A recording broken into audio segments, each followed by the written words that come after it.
Judges chapter 11. Jephthah the Gileadite was a valiant warrior, but he was the son of a prostitute, and Gilead was his father. Gilead's wife bore him sons, and when they grew up, they drove Jephthah out and said to him, "You will have no inheritance in our father's family, because you are the son of another woman." So Jephthah fled from his brothers and lived in the land of Tob. Then some worthless men joined Jephthah and went on raids with him. Sometime later, the Ammonites fought against Israel. When the Ammonites made war with Israel, the elders of Gilead went to get Jephthah from the land of Tob. They said to him, "Come, be our commander, and let's fight the Ammonites." Jephthah replied to the elders of Gilead, "Didn't you hate me and drive me out of my father's family? Why then have you come to me now when you're in trouble?" They answered Jephthah, "That's true, but now we turn to you. Come with us, fight the Ammonites, and you will become leader of all the inhabitants of Gilead." So Jephthah said to them, "If you are bringing me back to fight the Ammonites, and the Lord gives them to me, I will be your leader." The elders of Gilead said to Jephthah, "The Lord is our witness if we don't do as you say." So Jephthah went with the elders of Gilead. The people made him their leader and commander, and Jephthah repeated all his terms in the presence of the Lord at Mizpah. Jephthah sent messengers to the king of the Ammonites, asking, "What do you have against me that you have come to fight me in my land?" The king of the Ammonites said to Jephthah's messengers, "When Israel came from Egypt, they seized my land, from the Arnon to the Jabbok and the Jordan. Now restore it peaceably." Jephthah again sent messengers to the king of the Ammonites to tell him, "This is what Jephthah says. Israel did not take away the land of Moab or the land of the Ammonites, but when they came from Egypt, Israel traveled through the wilderness to the Red Sea and came to Kadesh.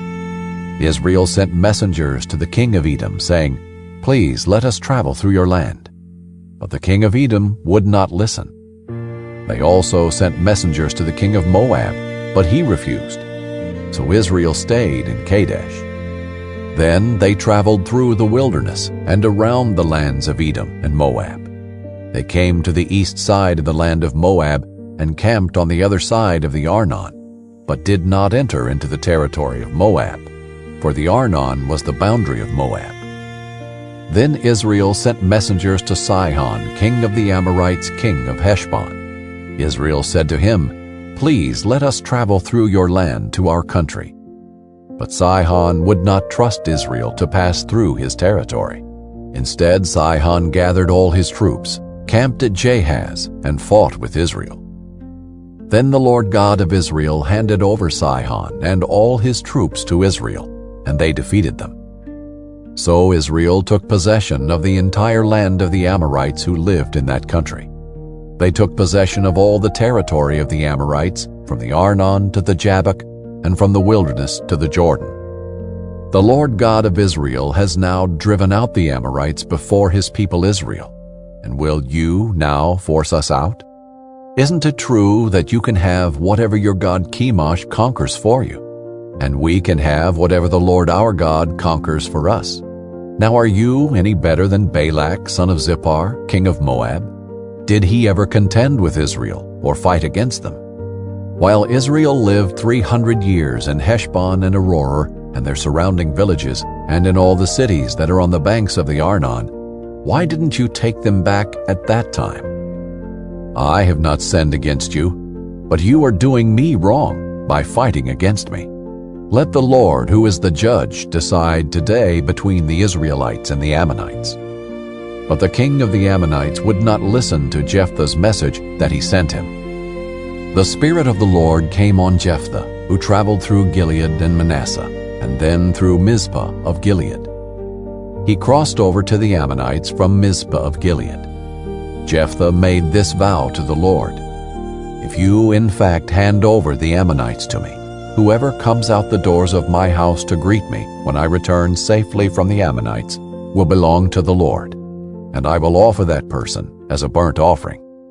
Jephthah crossed over to the Ammonites to fight against them, and the Lord handed them over to him. He defeated 20 of their cities with a great slaughter, from Aurora all the way to the entrance of Minnith and to Abel-Keramim. So the Ammonites were subdued before the Israelites. When Jephthah went to his home in Mizpah, there was his daughter coming out to meet him with tambourines and dancing. She was his only child. He had no other son or daughter besides her. When he saw her, he tore his clothes and said, "No, not my daughter. You have devastated me. You have brought great misery on me. I have given my word to the Lord and cannot take it back." Then she said to him, "My father, you have given your word to the Lord. Do to me as you have said, for the Lord brought vengeance on your enemies, the Ammonites." She also said to her father, "Let me do this one thing. Let me wander 2 months through the mountains with my friends and mourn my virginity." "Go," he said, and he sent her away 2 months. So she left with her friends and mourned her virginity as she wandered through the mountains. At the end of 2 months she returned to her father, and he kept the vow he had made about her. And she had never been intimate with a man. Now it became a custom in Israel that 4 days each year the young women of Israel would commemorate the daughter of Jephthah the Gileadite.